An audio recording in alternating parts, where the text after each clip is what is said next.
I believe, I'm pretty sure that I must have talked about Whitney Webb by now.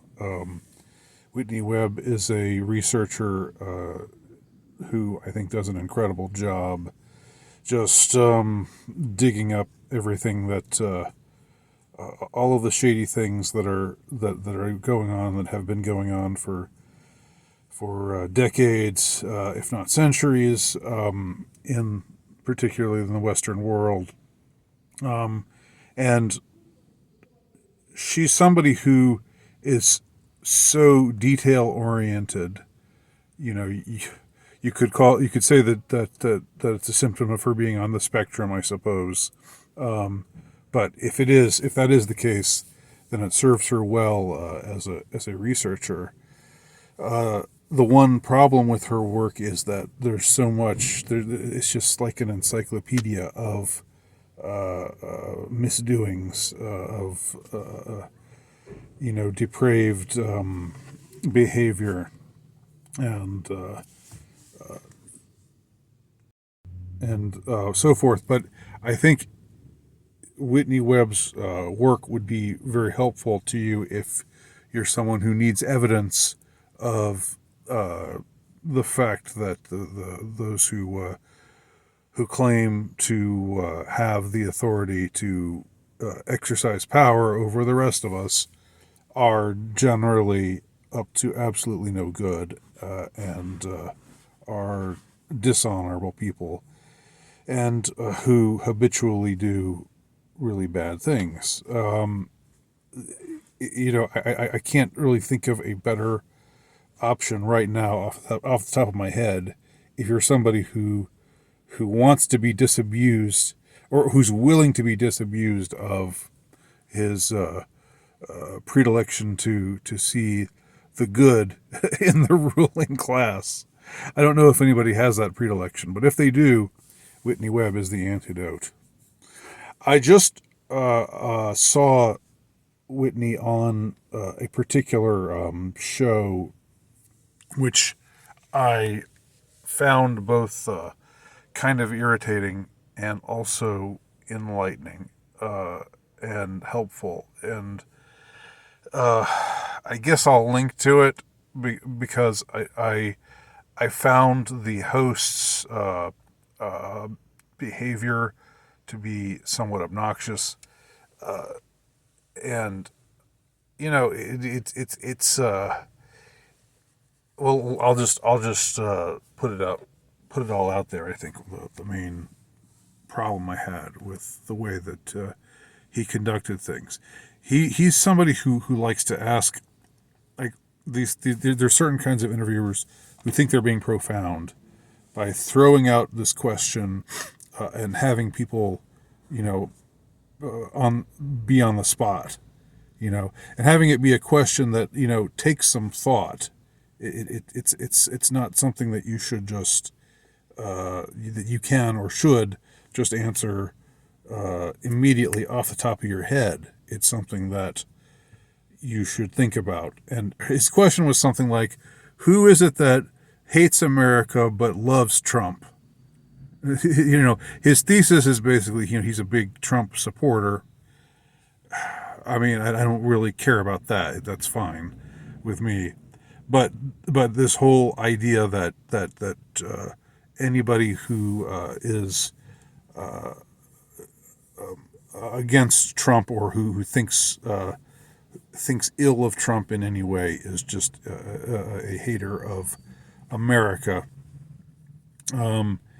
I mean, but just to putting out this question in this way that puts people on the spot, puts the person you're interviewing on the spot, you know, is dishonest. I think it's a dishonest way of conducting an interview. And he asked this question of Whitney Webb. Whitney Webb is not, really a big believer in anybody, in anyone who aspires to power, and that includes Donald Trump, which it should.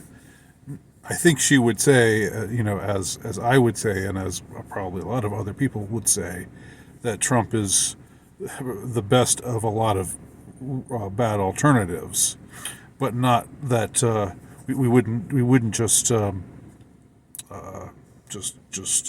advocate for Trump because Trump is somebody who has, you know, nothing that can be criticized about him. I mean, I think that is absurd, an absurd way of approaching this. Does he have enemies who are deeply dislikable and do a lot of really hateful people hate Trump? Yes, that is absolutely true. That is absolutely the case. With that being said, you know, he's probably doing something right.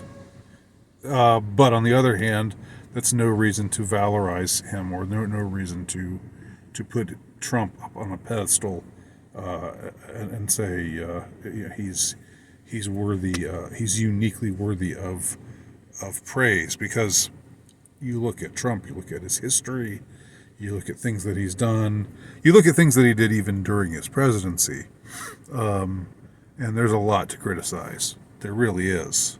So that's something I really didn't like about this interview with Whitney Webb. She put forth, these answers to this question that was, again, she was put on the spot and made to answer this question. And then when she did answer it, she talked about the Israel lobby and Trump's, tendency to cater to them.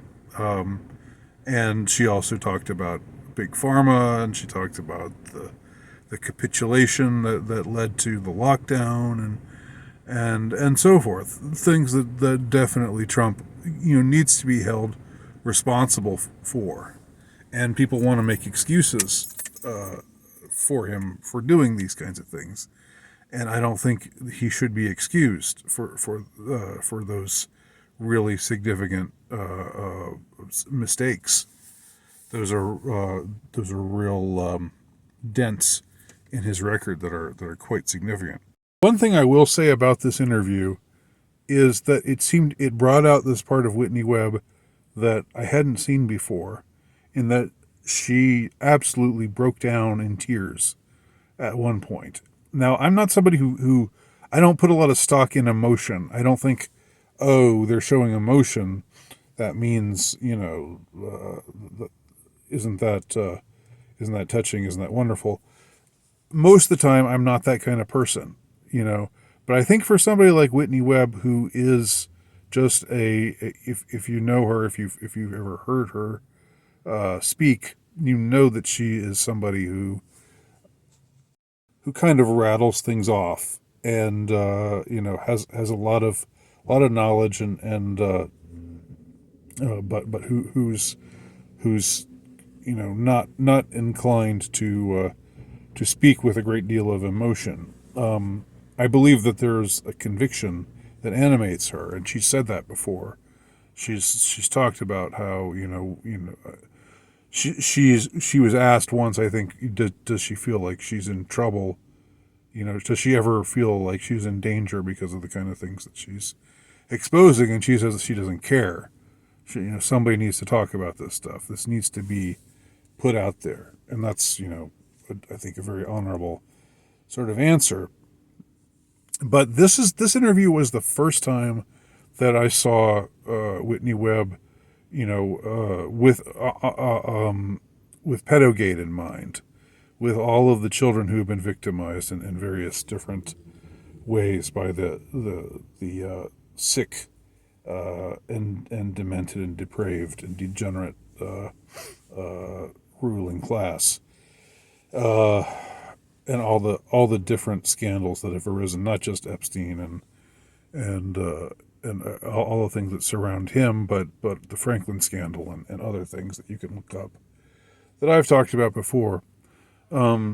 She absolutely, whatever it was, I don't really know what the circumstances were that led to this in this particular interview, but she broke down, and she said, that this kind of stuff was going on.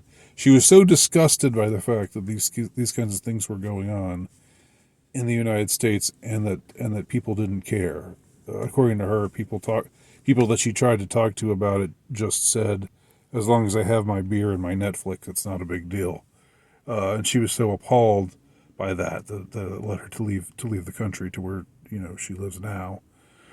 I don't know if things are I don't know if people are better where she where she lives, or if this kind of problem that she saw, this problem of people's indifference, as long as their own lives are being tended to, their general indifference to the evils of the ruling class.